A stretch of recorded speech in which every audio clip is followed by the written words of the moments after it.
Good morning student. Welcome to Gaya Guidance program. Myself Akash Anand, mathematics teacher, +2 high school both Gaya, going to continue the session of complex number and quadratic equation class 11th algebra. Last session में हम लोग इस chapter में imaginary number की बात किए थे. तो इमेजिनरी नंबर में मैंने आपको बताया था कि इमेजिनरी नंबर वैसे नंबर्स को कहते हैं जिनका स्क्वायर करने पर नेगेटिव आता है. जैसे आप लोग पिछले क्लास में देखे थे कि जब हम लोग रियल नंबर्स की बात करते हैं तो किसी भी रियल नंबर्स का, चाहे वो नेगेटिव हो, चाहे वो पॉजिटिव हो, चाहे वो जीरो हो, अगर हम लोग उसका स्क्वायर करते हैं तो क्या होता है, उसका स्क्वायर हमेशा नॉन नेगेटिव आता है. जैसे मान लीजिए एक रियल नंबर x की हम बात करते हैं और x का अगर हम स्क्वायर करते हैं तो क्या होता है, हमेशा ये greater than equal to zero आता है for all x belonging to real number. लेकिन इमेजिनरी के केस नंबर के केस में क्या होता है कि किसी भी इमेजिनरी नंबर का जब हम लोग स्क्वायर करते हैं तो वो नेगेटिव आता है. जैसे मान लीजिए कि हम इस इक्वेशन को कंसिडर किए थे last time, x square plus 1 equal to zero. This is a quadratic equation. और इस इक्वेशन को कंसिडर करने के बाद जब हम लोग इसका सॉल्यूशन निकाल रहे थे तो क्या देख रहे थे कि एक्स स्क्वायर इक्वल टू -1 आ रहा है. यानी हम यहाँ देख रहे हैं कि x एक ऐसा नंबर है जिसका हमने स्क्वायर किया तो स्क्वायर उसका नेगेटिव आ रहा है. तो रियल नंबर के केस में तो ऐसा नहीं हो सकता है कि किसी भी रियल नंबर का हम स्क्वायर करें और उसका स्क्वायर नेगेटिव आए. तो इसका मतलब ये हुआ कि x जो है वो रियल नंबर के फैमिली में बिलोंग नहीं करता है. तब फिर x कैसा नंबर है, तो x एक इमेजिनरी नंबर है. यानी इमेजिनरी नंबर वैसे नंबर हैं जिनका स्क्वायर करने पर नेगेटिव आता है. और अगर हम यहाँ से x का वैल्यू कैलकुलेट करें तो x का वैल्यू यहाँ पर -1 का ओवर रूट है और इसको हम लोग आयोटा से डिनोट करते हैं और ये कहलाता है इमेजिनरी यूनिट. ये इमेजिनरी यूनिट कहलाता है. यानी iota equal to root over -1 जो है इसको हम लोग इमेजिनरी यूनिट बोलते हैं. और जितने भी इमेजिनरी नंबर की बात करते हैं तो उसमें ये इमेजिनरी यूनिट के रूप में मौजूद होता है. जैसे अगर हम एक नंबर लिख रहे हैं 2 आयोटा तो इसका मतलब क्या होगा, ये एक इमेजिनरी नंबर है. या हम लिख रहे हैं 3/7 आयोटा, या हम लिख रहे हैं √7 आयोटा. तो जिसमें भी आयोटा मौजूद है, आयोटा का मतलब हो गया रूट ओवर -1, जिसमें भी ये फैक्टर के रूप में मौजूद है वो इमेजिनरी नंबर है. तो लास्ट टाइम हम ऐसा देख चुके हैं. ठीक है, यानी इमेजिनरी नंबर जो है वो या तो इमेजिनरी यूनिट आयोटा का मल्टीपल है या उसका फैक्टर है. तो चलिए अब हम लोग इसको आगे बढ़ाते हुए अब एक नए नंबर की बात करते हैं. और हमारा जो नया नंबर है आप स्लाइड में देख पा रहे होंगे कि वैसे नंबर जो a प्लस आयोटा b के फॉर्म में हो, those number which are in the form of a plus iota b, इसको हम लोग कॉम्प्लेक्स नंबर कहते हैं. और इसको हम लोग z से डिनोट करते हैं. आप स्लाइड में देख रहे हैं कि z equal to a plus iota b जो है वो एक कॉम्प्लेक्स नंबर है. और कॉम्प्लेक्स नंबर है तो इसमें आप दो चीज देख रहे हैं कि जिसमें आयोटा लगा हुआ है ऑब्वियसली वो इमेजिनरी पार्ट है इस नंबर का, और जिसमें आयोटा नहीं लगा हुआ है वो रियल पार्ट है. यानी किसी भी कॉम्प्लेक्स नंबर के दो पार्ट होते हैं, ए इसका रियल पार्ट है और बी जो है वो इसका इमेजिनरी पार्ट है. तो इस प्रकार इस तरह के नंबर्स को हम लोग कॉम्प्लेक्स नंबर कहते हैं. चलिए अब इसमें थोड़ा आगे बढ़ते हैं और ध्यान दीजिए यहाँ पे अगर हम लोग कॉम्प्लेक्स नंबर की बात कर रहे हैं तो हम लोग लिखते हैं z equal to a plus iota b.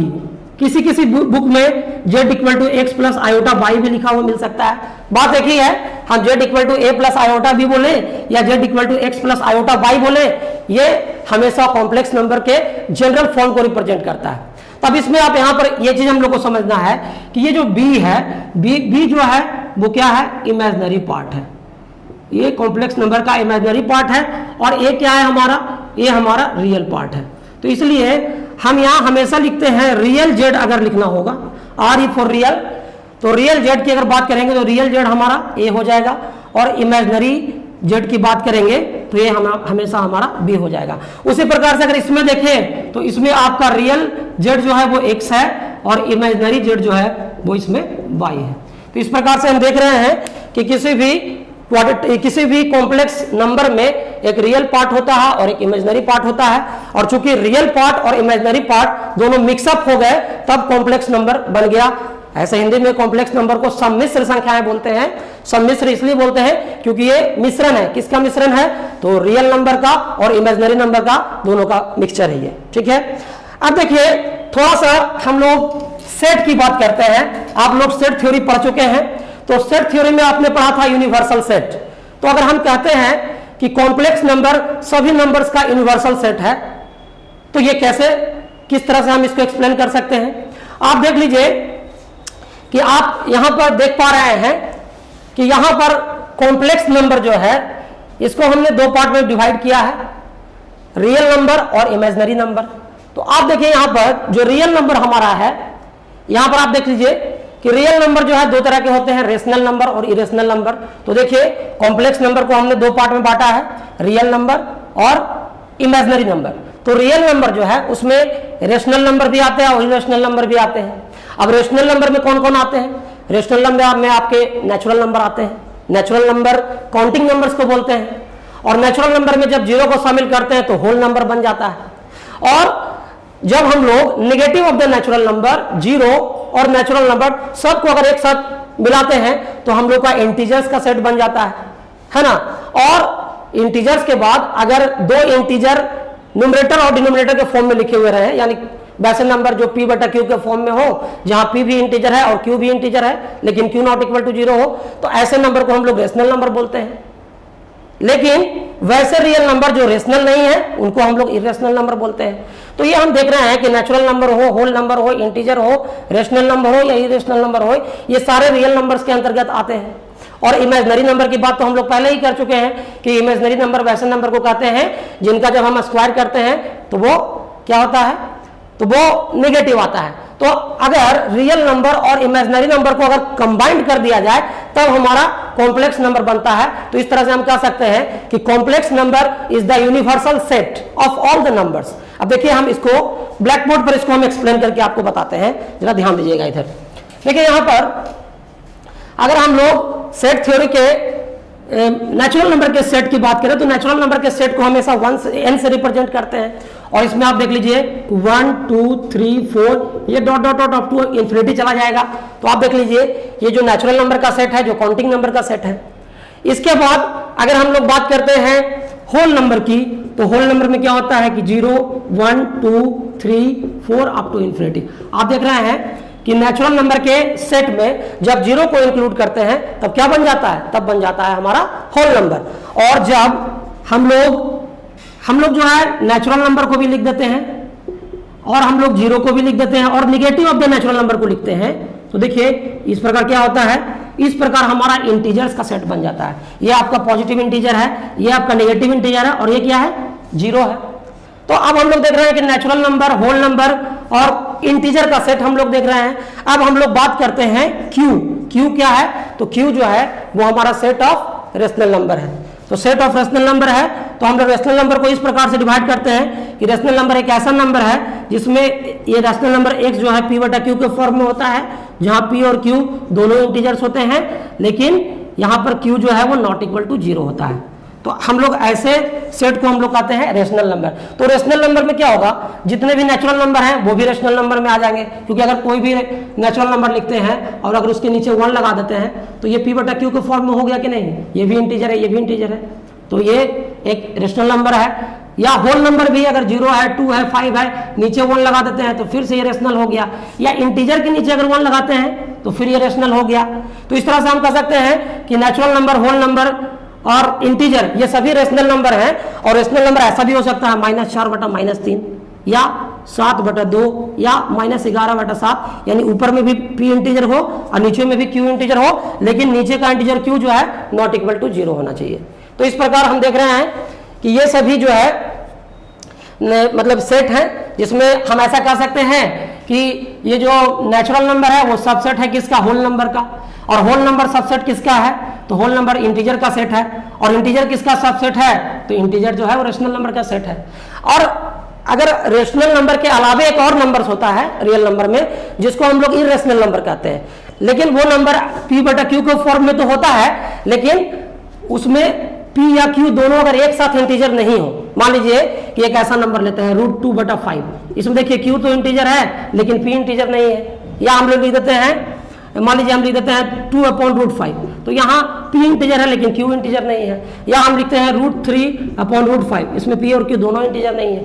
तो जब p और q दोनों इंटीजर होगा तभी नंबर जो है रेशनल नंबर होगा। लेकिन अगर p और q दोनों में से कोई एक ही इंटीजर है या दोनों में से कोई इंटीजर नहीं है तो वो आपका होता है इरेशनल नंबर।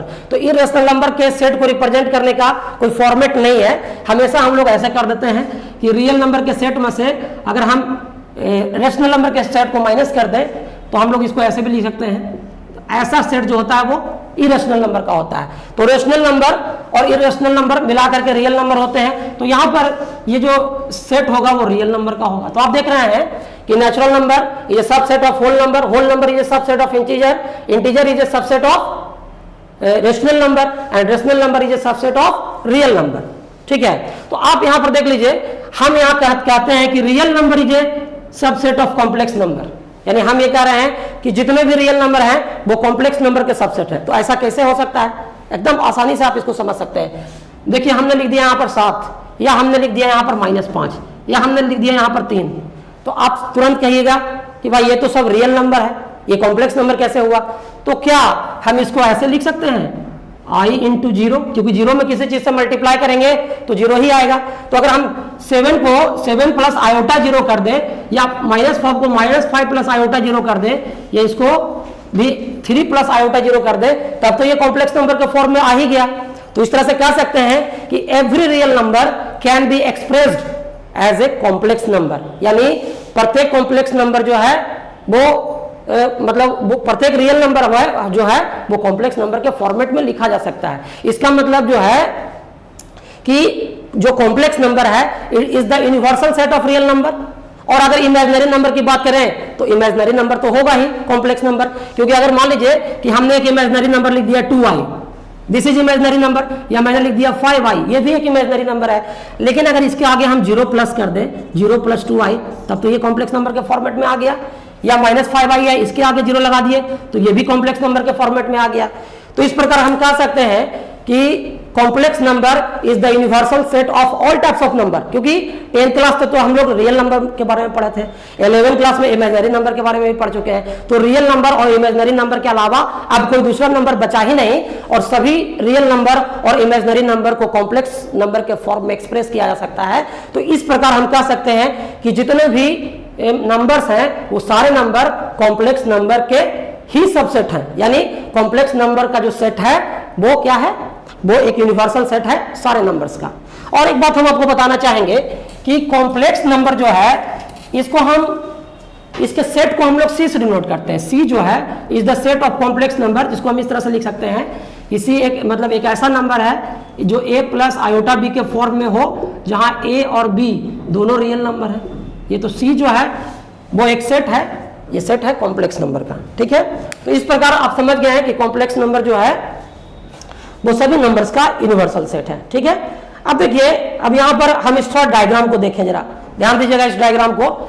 इस डायग्राम को देखने से आपको और ज्यादा क्लियर हो जाएगा। आप देखिए कि यहाँ पर एक छोटा सर्किल देख रहे हैं, इसमें नेचुरल नंबर है।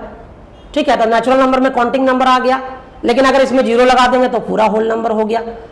उसमें आप negative of the natural number लगा दें तो पूरा सेट जो है इंटीजर का हो गया। और अगर हम लोग इंटीजर के रेशियो की बात करें तो पूरा नंबर रेशनल नंबर हो गया। अगर जो नंबर रेशनल नहीं है तो बचा हुआ नंबर इरेशनल नंबर हो गया, और रेशनल और रेशनल को मिला दिए तो पूरा क्या हो गया, रियल नंबर हो गया। इधर भी देख लीजिए, ये आपका इमेजिनरी नंबर है।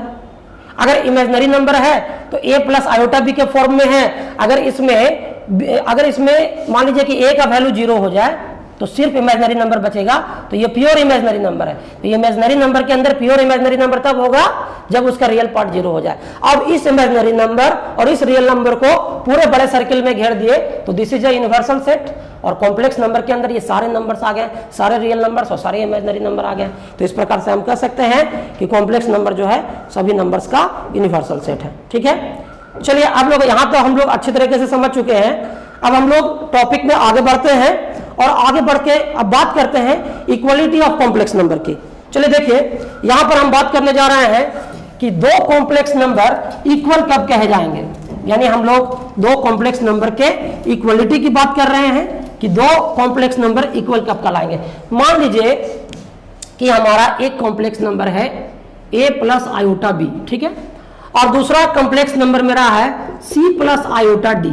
ठीक है, तो ये दो कॉम्प्लेक्स नंबर है। मान लीजिए कि ये कॉम्प्लेक्स नंबर Z1 है और ये मान लीजिए ये कॉम्प्लेक्स नंबर Z2 है। अगर Z1 और Z2 बराबर होगा तो इसका अर्थ ये हुआ कि a प्लस आयोटा b जो है वो c प्लस आयोटा d के बराबर होगा। तो दो कॉम्प्लेक्स नंबर के इक्वलिटी की जब हम लोग बात करते हैं तो वहां पर रियल पार्ट दोनों नंबर्स का इक्वल होना चाहिए, यानी a इक्वल टू c, क्योंकि ये दोनों कॉम्प्लेक्स नंबर के रियल पार्ट्स हैं। और उसी तरह से दोनों कॉम्प्लेक्स नंबर का जो इमेजिनरी पार्ट है वो इक्वल होना चाहिए। अगर दो कॉम्प्लेक्स नंबर को हम इक्वेट करते हैं तो इक्वेट करने में आप इस बात का ध्यान रखेंगे कि दोनों कॉम्प्लेक्स के रियल पार्ट को इक्वेट करेंगे और दोनों कॉम्प्लेक्स नंबर के इमेजिनरी पार्ट को इक्वेट करेंगे। तो इस प्रकार जो है दो कॉम्प्लेक्स नंबर के इक्वलिटी को हम लोग डिफाइन कर सकते हैं। देखिए बहुत सारे बुक में ऐसे भी लिखा हुआ मिल सकता है कि Z1 equal to a plus iota b1 और Z2 equal to a2 plus iota b2। तो एक ही बात है, कॉम्प्लेक्स नंबर अगर Z1 और Z2 को इक्वल होना होगा तो a1 बराबर a2 होगा और b1 बराबर b2 होगा। तो इस तरह से हम लोग दो कॉम्प्लेक्स नंबर को इक्वेट कर सकते हैं। अगर मान लीजिए इस पर आधारित किसी प्रश्न की बात करें कि हम लोग किस तरह से इक्वेट कर सकते हैं, मान लीजिए एक छोटा सा हम एग्जांपल देके आपको बताते हैं। जैसे मान लीजिए कि एक आपका कॉम्प्लेक्स नंबर है a plus 6 plus 2b iota, एक कॉम्प्लेक्स नंबर आपका ये है और दूसरा कॉम्प्लेक्स नंबर आपका ये है b माइनस 5 आयोटा। अब देखिए ये दो कॉम्प्लेक्स नंबर हैं और इसको इक्वेट करना है और हमको a और b का वैल्यू निकालना है। तो देखिए यहाँ पे बहुत आसानी से हम लोग कर सकते हैं। ये देखिए ये इसका रियल पार्ट है और ये इसका रियल पार्ट है, तो a plus 6 equal to b हो जाएगा।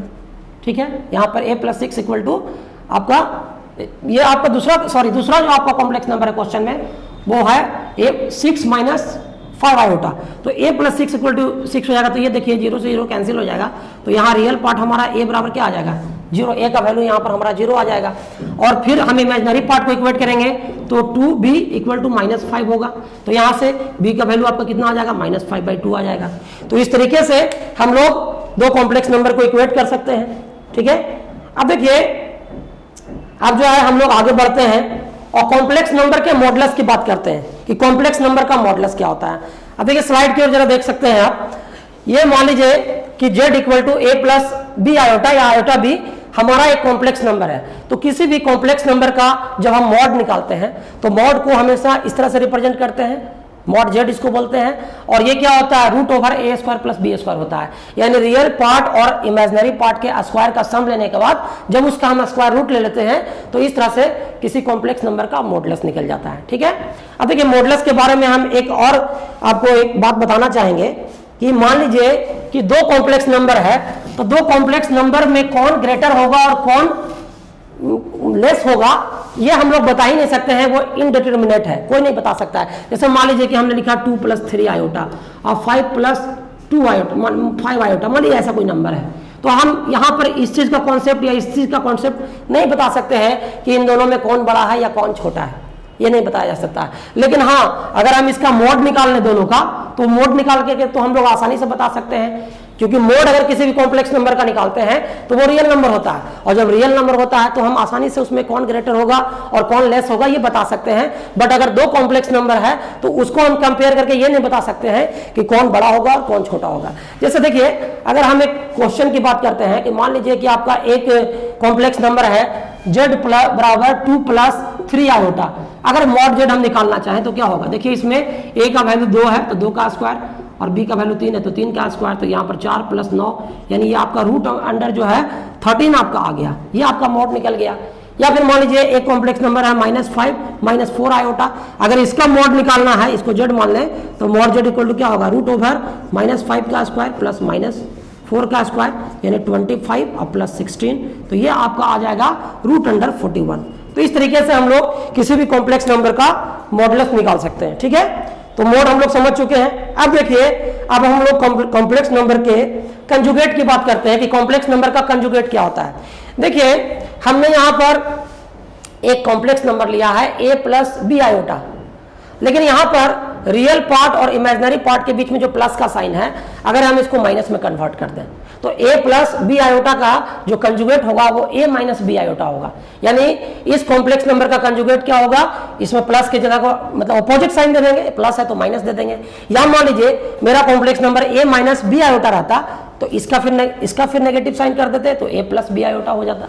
तो इस तरह से किसी भी कॉम्प्लेक्स नंबर का अगर हमको कंजुगेट लिखना है तो हम प्लस का साइन अगर रहा उन दोनों के बीच में तो माइनस कर देंगे, और माइनस का साइन रहा तो उसको प्लस में हम लोग बदल देंगे। जैसे देखिए अगर हम लोग यहाँ पर नोटेशन की बात करते हैं, अगले सेशन में मैं कंजुगेट की बात करूंगा डिटेल से, अभी मैं आपको डिफिनेशन ही बता रहा हूँ। अगर मान लीजिए जेड बराबर ए प्लस आयोटा बी एक कॉम्प्लेक्स नंबर है तो इसका कंजुगेट जो है जेड बार से रिप्रेजेंट करते हैं हम लोग, और जेड बार जो होता है वो ए प्लस माइनस बी आयोटा हो जाएगा। ठीक है, तो ये हमेशा याद रखिएगा कि किसी भी कॉम्प्लेक्स नंबर जेड का जो कंजुगेट है वो जेड बार से रिप्रेजेंट किया जाता है। ठीक है, तो इस प्रकार से अब कंजुगेट के बारे में भी आप जान चुके हैं। चलिए अब जो है अब हम लोग बढ़ गए हैं कॉम्प्लेक्स नंबर के अलजेब्रा की ओर। कॉम्प्लेक्स नंबर का अलजेब्रा हम लोग, जैसे हम लोग रियल नंबर का अलजेब्रा करते हैं तो क्या करते हैं, एडिशन करते हैं, सब्सट्रैक्शन करते हैं मल्टीप्लिकेशन करते हैं, डिवीजन करते हैं। लाइक दैट कॉम्प्लेक्स नंबर भी चूंकि एक नंबर है तो हम लोग इसके अलजेब्रा की बात करेंगे, इसके एडिशन के प्रॉपर्टीज की बात करेंगे, इसके सब्सट्रैक्शन के प्रॉपर्टीज की बात करेंगे, इसके मल्टीप्लिकेशन की और इसके डिवीजन के प्रॉपर्टीज की बात करेंगे। तो आइए हम लोग बात करते हैं अलजेब्रा ऑफ कॉम्प्लेक्स नंबर। तो देखिए हम सबसे पहले स्टार्ट करते हैं एडिशन से। यहां पर देख लीजिए कि हमारा एक कॉम्प्लेक्स नंबर है z1 equal to a1 plus iota b1, ठीक है, और एक कॉम्प्लेक्स नंबर z2 बराबर a2 प्लस आयोटा b2 है। देखिए हमारा यहाँ पर दो कॉम्प्लेक्स नंबर है z1 और z2। अगर हम इसको जोड़ना चाहें z1 प्लस z2 करना चाहें तो याद रखिएगा कि हमेशा रियल पार्ट को रियल पार्ट के साथ जोड़ेंगे और इमेजिनरी पार्ट को इमेजिनरी पार्ट के साथ जोड़ेंगे। तो ये आपका हो जाएगा a1 प्लस a2 और plus iota b1 plus b2। इस तरह से हम लोग दो कॉम्प्लेक्स नंबर को जोड़ सकते हैं। अगर घटाने की बात करें z1 माइनस z2 की बात करें तो फिर वही करेंगे, रियल पार्ट को रियल पार्ट से घटाएंगे यानी a1 माइनस a2 हो जाएगा और प्लस आयोटा डाल देंगे b1 माइनस b2 हो जाएगा। तो इस तरह से हम दो कॉम्प्लेक्स नंबर को हम लोग ऐड कर सकते हैं और सब्ट्रैक्ट कर सकते हैं। ठीक है, तो यहाँ पर भी एक बात याद रखिएगा कि अगर ये z1 z2 है, मतलब अगर हम real part of z1 plus z2 की बात करते हैं तो ये हमेशा क्या हो जाएगा, real part of z1 plus real part of z2। ठीक है, और अगर हम इमेजिनरी पार्ट की बात करते हैं z1 प्लस z2 यानी z1 प्लस z2 जो कॉम्प्लेक्स नंबर है इसके इमेजिनरी पार्ट की बात करते हैं तो imaginary part of z1 plus imaginary part of z2 होगा। यही चीज जो है सब्ट्रैक्शन के साथ भी लागू होगा। अगर real part of z1 minus z2 करते हैं तो ये क्या होगा, real part of z1 minus real part of z2, आप देख रहे हैं। और उसी तरह से इमेजिनरी पार्ट अगर z1 माइनस z2 की बात करते हैं तो क्या हो जाएगा, ये imaginary part of z1 minus imaginary part of z2। इस तरीके से हम लोग कर सकते हैं। एग्जाम्पल भी लेकर देख सकते हैं। जैसे मान लीजिए कि हमारा एक नंबर है z1 equal to 3 plus 5 iota और एक हमारा दूसरा कॉम्प्लेक्स नंबर है z2 equal to minus 5 plus 2 iota. अगर हम z1 प्लस z2 करेंगे तो क्या होगा, ये 3 और माइनस 5 जुड़ेगा तो माइनस 2 आएगा और 5 आयोटा और 2 आयोटा जुड़ेगा तो 7 आयोटा आ जाएगा। तो इस तरह से हम लोग ऐड कर सकते हैं। सब्ट्रैक्ट करने की बात अगर रही तो z1 माइनस z2 को घटाएंगे, 3 माइनस माइनस 5 करेंगे तो यहाँ 8 आ जाएगा और यहाँ प्लस 3 आयोटा आ जाएगा। तो इस तरह से हम लोग सब्ट्रैक्ट भी कर सकते हैं। तो इस तरीके से हम लोग कॉम्प्लेक्स नंबर को जोड़ या घटा सकते हैं। अब हम लोग मल्टीप्लिकेशन की बात करते हैं कि किस तरह से कॉम्प्लेक्स नंबर को मल्टीप्लाई किया जाता है। तो थोड़ा इस पर भी आप लोग गौर कीजिएगा कि किस तरीके से हम लोग कॉम्प्लेक्स नंबर को मल्टीप्लाई करते हैं। ध्यान देना है यहाँ पे कि अगर मान लीजिए हमारा एक complex number z1 equal to a1 plus iota b1 है, एक दूसरा complex number z2 equal to a2 plus iota b2 है। अगर हम लोग z1 इंटू z2 करें यानी दो कॉम्प्लेक्स नंबर को मल्टीप्लाई कर रहे हैं तो क्या होगा, a1 plus iota b1 into a2 plus iota b2 अगर करेंगे तो देखिए यहाँ a1 में a2 से मल्टीप्लाई होगा तो a1 a2 हो जाएगा। फिर आप देखिए a1 में आयोटा b2 से मल्टीप्लाई होगा तो a1 b2 आयोटा हो जाएगा।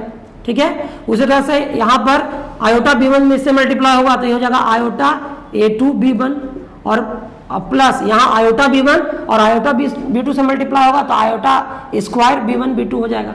आपने पढ़ा था लास्ट क्लास में कि आयोटा का जो स्क्वायर होता है वो -1 के बराबर होता है। तो आप देख लीजिए a1 a2 यहाँ लिख सकते हैं, इन दोनों से अगर आयोटा को कॉमन कर लें तो क्या हो जाएगा, ये हो जाएगा a1 b2 plus a2 b1 और आयोटा और यहाँ -b1 b2 हो जाएगा, क्योंकि इसका वैल्यू तो -1 होता है। तो यहाँ से a1 a2 minus b1 b2, ये आपका रियल पार्ट हो गया और इमेजनरी पार्ट आपका हो गया a1 b2 plus a2 b1 iota. देखिए अब यहाँ से भी एक चीज आप यहाँ से आप कंसिडर कर सकते हैं कि आपका अगर मान लीजिए अगर हम इस प्रॉपर्टी की बात करते हैं कि Z1 और Z2 दो कॉम्प्लेक्स नंबर को हमने मल्टीप्लाई किया, तो हम क्या कर सकते हैं कि real part of Z1 into Z2 जो होगा वो किसके बराबर होगा, वो होगा real part of Z1 into real part of Z2 minus imaginary part of Z1 into imaginary part of Z2, ये होगा और प्लस ये आपका हो जाएगा। इसके बाद हम लोग कर सकते हैं इसको यहाँ पर real part of Z1 into imaginary part of Z2 और plus real part of Z2 और minus imaginary part of Z1। इस तरह से आप समझ सकते हैं, ठीक है। तो ये मल्टीप्लिकेशन का रूल है। देखिए मल्टीप्लाई करके भी आप देख सकते हैं, जैसे मान लीजिए कि एक कॉम्प्लेक्स नंबर मेरा है 3 + 2 आयोटा, ये मान लीजिए कि आपका Z1 है, 3 + 2 आयोटा है, और दूसरा कॉम्प्लेक्स नंबर Z2 बराबर आपका है 5 + 4 आयोटा। अब मान लीजिए कि इसको मल्टीप्लाई करना है, तो हम देखिए किस तरह से इसको मल्टीप्लाई कर सकते हैं। अभी तो आप लोग थ्योरी इसका देख ही चुके हैं, बट अगर मल्टीप्लाई करना है तो देखिए इस तरह से हम लोग Z1 Z2 को मल्टीप्लाई करेंगे, तो 3 + 2 आयोटा इंटू 5 + 4 आयोटा जब हम लोग करेंगे तो देखिए 3 में 5 से मल्टीप्लाई होगा 15, प्लस 3 में 4 आयोटा से होगा तो 12 आयोटा, प्लस 2 आयोटा में 5 से होगा तो 10 आयोटा, और प्लस 2 आयोटा और 4 आयोटा में होगा तो 8 आयोटा स्क्वायर हो जाएगा। तो ये 15 प्लस इन दोनों को जोड़ेंगे 22 आयोटा और -8 हो गया। अब देखिए 15 में से 8 जाएगा 7, तो 7 + 22 आयोटा हो जाएगा यहाँ पर। तो इस तरीके से हम लोग जो है Z1 Z2 जो है प्रोडक्ट को निकाल सकते हैं। तो इस प्रकार आपने देखा कि किस तरीके से हम लोग कॉम्प्लेक्स नंबर को मल्टीप्लाई कर सकते हैं। अब देखिए हम लोग कॉम्प्लेक्स नंबर की डिवीजन की बात करते हैं। अभी तक हम लोग कॉम्प्लेक्स नंबर के एडिशन की बात कर रहे थे, सब्सट्रैक्शन की बात कर रहे थे, मल्टीप्लिकेशन की बात कर रहे थे, लेकिन लास्ट वन अब एक बच गया है जिसमें हम लोग डिवीजन की बात करेंगे कि कॉम्प्लेक्स नंबर को डिवाइड करना है। मान लीजिए देखिए क्या तरीका होगा इसको डिवाइड करने का, थोड़ा इसको आपको समझना है। देखिए आपका एक कॉम्प्लेक्स नंबर है Z1 equal to A1 plus iota B1, एक दूसरा कॉम्प्लेक्स नंबर है Z2 equal to A2 plus iota B2। आपको कैलकुलेट करना है Z1/Z2।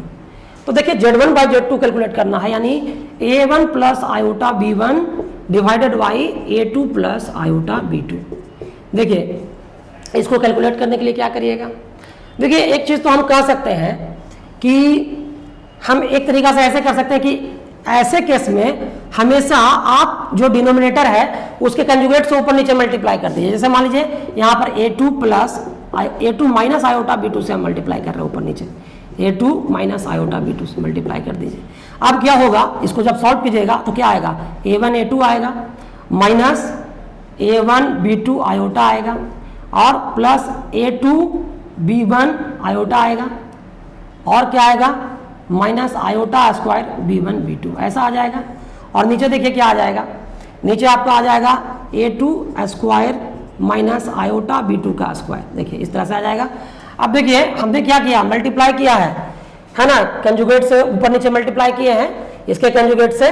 तो अब देखिए यहाँ पर A1 A2 है, ये माइनस आयोटा स्क्वायर जो है इसका वैल्यू -1 होता है, तो माइनस प्लस हो जाएगा। तो यहाँ क्या आ जाएगा, A1 A2 plus B1 B2 एक साथ कर लेते हैं, इसको और इसको हम एक साथ कर लेते हैं क्योंकि इसका वैल्यू जो है B1 B2 आ जाएगा, और इन दोनों का अगर एक साथ करेंगे तो क्या हो जाएगा, ये हो जाएगा A2 B1 minus A1 B2 iota, और नीचे में आपका क्या आ जाएगा, नीचे में आ जाएगा आपका A2 square minus iota square B2 का स्क्वायर। तो आप इसको फिर क्या लिख सकते हैं, A1 A2 plus B1 B2 और plus A2 B1 minus A1 B2 iota और डिवाइडेड बाई A2 स्क्वायर। देखिए माइनस प्लस हो जाएगा, आयोटा स्क्वायर का वैल्यू -1 होता है, तो ये A2 square plus B2 square इस तरह से आ जाएगा। तो आप देखिए इस तरीके से तो आप डिवीजन कह ही सकते हैं, लेकिन एक और तरीका है। देखिए क्या है, आप ऐसे समझ सकते हैं कि किसी भी कॉम्प्लेक्स नंबर का डिवीजन अगर करना है तो एक तरीका आप ऐसे भी अपना सकते हैं। जैसे मान लीजिए आपका Z1 बाई Z2 है, इसको आप ऐसे लिख सकते हैं Z1 इंटू 1 बाई Z2। और 1 बाई Z2 का वैल्यू कैसे निकालेंगे? 1 बाई Z2 का वैल्यू निकालने के लिए आप क्या करेंगे कि इसको आप लिख सकते हैं Z1 इंटू, इसको आप लिख सकते हैं मॉड ये Z2 का कंजुगेट अपॉन Z2 के मॉड का स्क्वायर। इस तरह से भी आप कर सकते हैं। देखिए ध्यान रखिए 1 बाई Z2 जो है इसको एक्चुअली हम लोग Z2 इनवर्स भी कह सकते हैं। ये आप Z1 इंटू Z2 इनवर्स कर सकते हैं। और Z2 इनवर्स कैसे निकालेंगे? Z2 इनवर्स निकालने के लिए Z2 का कंजुगेट लेंगे और डिवाइड करेंगे उसके मॉडुलस के स्क्वायर से।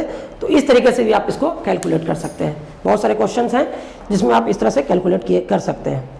चलिए अब हम लोग कॉम्प्लेक्स नंबर के अलजेब्रा का जो प्रॉपर्टीज है उसकी हम लोग बात करने जा रहे हैं। ये कॉम्प्लेक्स नंबर का एडिशन का क्या प्रॉपर्टी है? कॉम्प्लेक्स नंबर को अगर हम ऐड करते हैं दो कॉम्प्लेक्स नंबर को तो उसके एडिशन का क्या क्या प्रॉपर्टी है? तो देखिए बहुत इंपॉर्टेंट है ये जानना, बहुत बेसिक सा चीज है। जिस तरह से आप रियल नंबर का जब एडिशन निकालते हैं तो रियल नंबर के एडिशन में क्या क्लोजर लॉ फॉलो होता है, कम्यूटेटिव लॉ फॉलो होता है, एसोसिएटिव लॉ फॉलो होता है, एडिटिव आइडेंटिटी फॉलो होता है और एडिटिव इनवर्स फॉलो होता है। लाइक दैट कॉम्प्लेक्स नंबर के केस में ये सारे रूल्स फॉलो होंगे। जैसे क्या क्या रूल्स है? पहला अगर हम क्या कर रहे हैं, property of addition, properties of addition of complex numbers, complex numbers के एडिशन के प्रॉपर्टीज को हम लोग बात कर रहे हैं। तो क्लोजर प्रॉपर्टी होता है एक। देखिए क्लोजर प्रॉपर्टी में क्या होता है कि अगर हमारा Z1 एक कॉम्प्लेक्स नंबर है, Z2 एक कॉम्प्लेक्स नंबर है, तो इन दोनों का सम जो होगा वो भी एक कॉम्प्लेक्स नंबर होगा। अगर Z1 और Z2 दो कॉम्प्लेक्स नंबर हैं तो उनका सम भी एक कॉम्प्लेक्स नंबर होगा। दूसरा आपका है कॉम्यूटेटिव लॉ। कॉम्यूटेटिव लॉ, देखिए कॉम्यूटेटिव लॉ जो है वो ये कहता है कि अगर Z1 प्लस Z2 जो है और Z2 प्लस Z1 है ये दोनों बराबर होगा, यानी दो कॉम्प्लेक्स नंबर है Z1 और Z2, तो Z1 प्लस Z2 बराबर होगा Z2 प्लस Z1 के। ठीक है। तीसरा आपका है एसोसिएटिव लॉ। तो एसोसिएटिव लॉ जो है वो क्या कहता है? एसोसिएटिव लॉ कहता है कि Z1 प्लस Z2 ये ब्रैकेट के अंदर प्लस Z3 ये बराबर होगा Z1 प्लस ब्रैकेट के अंदर Z2 प्लस Z3। ये आपका एसोसिएटिव लॉ है। और चौथा आपका है एडिटिव आइडेंटिटी। एडिटिव आइडेंटिटी, देखिए एडिटिव आइडेंटिटी में है कि किसी कॉम्प्लेक्स नंबर में अगर आप 0 को ऐड करिएगा तो जो रिजल्ट आएगा वो वही कॉम्प्लेक्स नंबर आएगा। यानी Z प्लस 0 करिए या 0 प्लस Z करिए, हमेशा वही कॉम्प्लेक्स नंबर आपको प्राप्त होगा। तो 0 को यहाँ पर एडिटिव आइडेंटिटी कहेंगे क्योंकि इसको जोड़ने से कॉम्प्लेक्स नंबर की वैल्यू पर कोई फर्क नहीं पड़ेगा। और 0 को आप 0 प्लस आयोटा 0 भी कह सकते हैं। देखिए 0 एक ऐसा कॉम्प्लेक्स, एक ऐसा नंबर है जो रियल भी कहा जा सकता है और इमेजिनरी भी। देखिए 0 को हम आयोटा 0 भी कह सकते हैं, है ना। तो ये अगर कहा जाए तो ये रियल भी है और इमेजिनरी भी है और कॉम्प्लेक्स भी है। तो यहाँ पर ये 0 जो है वो एडिटिव आइडेंटिटी कहलाता है। और एक होता है एडिटिव इनवर्स। देखिए एक आपका है एडिटिव इनवर्स। एडिटिव इनवर्स, देखिए एडिटिव इनवर्स क्या होता है कि अगर मान लीजिए हमारा Z कोई कॉम्प्लेक्स नंबर है तो इस कॉम्प्लेक्स नंबर का अगर हम नेगेटिव जोड़ दें इसमें -Z जिसको बोलते हैं, जैसे मान लीजिए कि एक कॉम्प्लेक्स नंबर मेरा A plus I A1 plus I, मान लीजिए एक complex number A plus I B है और एक कॉम्प्लेक्स नंबर है -A माइनस आई बी, है ना। तो अगर हम दोनों को जोड़ेंगे तो क्या आएगा? तो आपको 0 आ जाएगा, है ना। तो ये Z जो है उसका नेगेटिव जो है वो एडिटिव इनवर्स कहलाता है। अब देखिए जिस तरह से एडिशन का हम लोग रूल पढ़े, मल्टीप्लिकेशन का भी रूल ठीक वैसा ही है। जो हम लोग जैसे मान लीजिए कि हम लोग बात करते हैं, हम लोग अभी एडिशन की बात कर रहे थे, अगर मल्टीप्लिकेशन की बात करें तो अगर हम कहते हैं कि क्लोजर लॉ में था कि दो कॉम्प्लेक्स नंबर को जोड़ने पर जो सम आता है वो एक कॉम्प्लेक्स नंबर आता है, तो दो कॉम्प्लेक्स नंबर को मल्टीप्लाई करने पर जो नंबर आता है वो भी एक कॉम्प्लेक्स नंबर ही आता है। यानी Z1 एक कॉम्प्लेक्स नंबर है और Z2 एक कॉम्प्लेक्स नंबर है, तो Z1 इंटू Z2 जो है वो भी एक कॉम्प्लेक्स नंबर होगा। ये आपका क्लोजर लॉ होगा। ठीक है, ये आपका क्लोजर लॉ हो गया। अब हम लोग यहाँ बात कर रहे हैं किसके? मल्टीप्लीकेशन की बात कर रहे हैं। तो चलिए अब हम लोग मल्टीप्लिकेशन की बात कर रहे हैं तो उसको भी हम लोग समझ लेते हैं। यहाँ पर देखिएगा आप लोग कि क्लोजर लॉ में कहता है कि अगर Z1 और Z2 दो कॉम्प्लेक्स नंबर हैं तो Z1 और Z2 का प्रोडक्ट भी एक कॉम्प्लेक्स नंबर होगा। और दूसरा है कि अगर हम Z1 और Z2 दो कॉम्प्लेक्स नंबर को मल्टीप्लाई करते हैं तो Z2 और Z1 को भी मल्टीप्लाई करेंगे तो वही आएगा, ठीक है। उसके बाद आपका एसोसिएटिव प्रॉपर्टी है कि Z1 इंटू Z2 दो कॉम्प्लेक्स नंबर को अंडर ब्रैकेट मल्टीप्लाई करते हैं फिर Z3 करते हैं तो ये बराबर हो जाएगा किसके, ये बराबर हो जाएगा Z1 into Z2 into Z3। ये आपका एसोसिएटिव लॉ है। अब देखिए एक है मल्टीप्लिकेटिव आइडेंटिटी। देखिए मल्टीप्लिकेटिव आइडेंटिटी में अगर एक कॉम्प्लेक्स नंबर Z है, अगर उसमें हम 1 से मल्टीप्लाई करेंगे तो वही कॉम्प्लेक्स नंबर दोबारा आ जाएगा। अब यहाँ पर 1 क्या है, तो 1 जो है वो मल्टीप्लिकेटिव आइडेंटिटी कहलाता है, जिसको 1 प्लस आयोटा 0 भी लिख सकते हैं, बात एक ही है। यानी कि प्रत्येक कॉम्प्लेक्स नंबर के लिए एक मल्टीप्लिकेटिव आइडेंटिटी एग्जिस्ट करता है 1 प्लस आयोटा 0, जिसमें अगर उस कॉम्प्लेक्स नंबर से मल्टीप्लाई करते हैं तो रिजल्ट हमारा वही आता है। और उसी तरह से एक होता है हमारा, एक और है, यह है आपका मल्टीप्लिकेटिव इनवर्स। यह है आपका मल्टीप्लिकेटिव इनवर्स। इसमें क्या होता है कि अगर मान लीजिए कि कोई कॉम्प्लेक्स नंबर Z है तो एक कॉम्प्लेक्स नंबर मल्टीप्लिकेटिव इनवर्स इसका होगा 1/Z, है ना, ताकि दोनों को हम लोग मल्टीप्लाई करें तो हमारा प्रोडक्ट जो है वो 1 आ जाता है, ठीक है। अब देखिए तो हम लोग एडिशन का प्रॉपर्टी पढ़ चुके हैं, मल्टीप्लिकेशन का भी प्रॉपर्टी पढ़ चुके हैं, और एक होता है डिस्ट्रीब्यूटिव लॉ। तो डिस्ट्रीब्यूटिव लॉ जो होता है उसमें दोनों आ जाता है, मतलब एडिशन और मल्टीप्लिकेशन दोनों का प्रॉपर्टी आता है। जैसे मान लीजिए कि एक कॉम्प्लेक्स नंबर Z1 है और इसको Z2 प्लस Z3 के सम से हम लोग मल्टीप्लाई कर रहे हैं तो ये बराबर हो जाएगा Z1 Z2 plus Z1 Z3 के। या अगर ऐसा हम कर सकते हैं कि Z1 प्लस Z2 एक कॉम्प्लेक्स नंबर है, इसमें अगर Z3 से मल्टीप्लाई करते हैं तो ये Z1 Z3 plus Z2 Z3 आ जाएगा, ठीक है। तो इसको बोलते हैं multiplication of distributive with respect to addition, ठीक है। अब देखिए सारे आइडेंटिटीज उसी तरह से हैं, जैसे हम लोग a प्लस बी का होल स्क्वायर पढ़ते हैं, a माइनस बी का होल स्क्वायर पढ़ते हैं, a प्लस बी का होल क्यूब पढ़ते हैं, a माइनस बी का होल क्यूब पढ़ते हैं, a square minus b square पढ़ते हैं, या a square plus b square पढ़ते हैं। तो ये सारा चीज, ये सारा आइडेंटिटी कॉम्प्लेक्स नंबर पर भी लागू होता है। जैसे देखिए अगर हम यहाँ पर स्लाइड की ओर आप देख लीजिए थोड़ा, अब हम लोग यहाँ पर आइडेंटिटीज की बात कर रहे हैं, ज्यादा टाइम ना लेते हुए। अब देखिए कि अगर दो कॉम्प्लेक्स नंबर Z1 और Z2 है तो Z1 प्लस Z2 का whole square equal to Z1 square plus 2 Z1 Z2 plus Z2 का स्क्वायर। उसी तरह से Z1 माइनस Z2 का square, Z1 square minus 2 Z1 Z2 plus Z2 का स्क्वायर।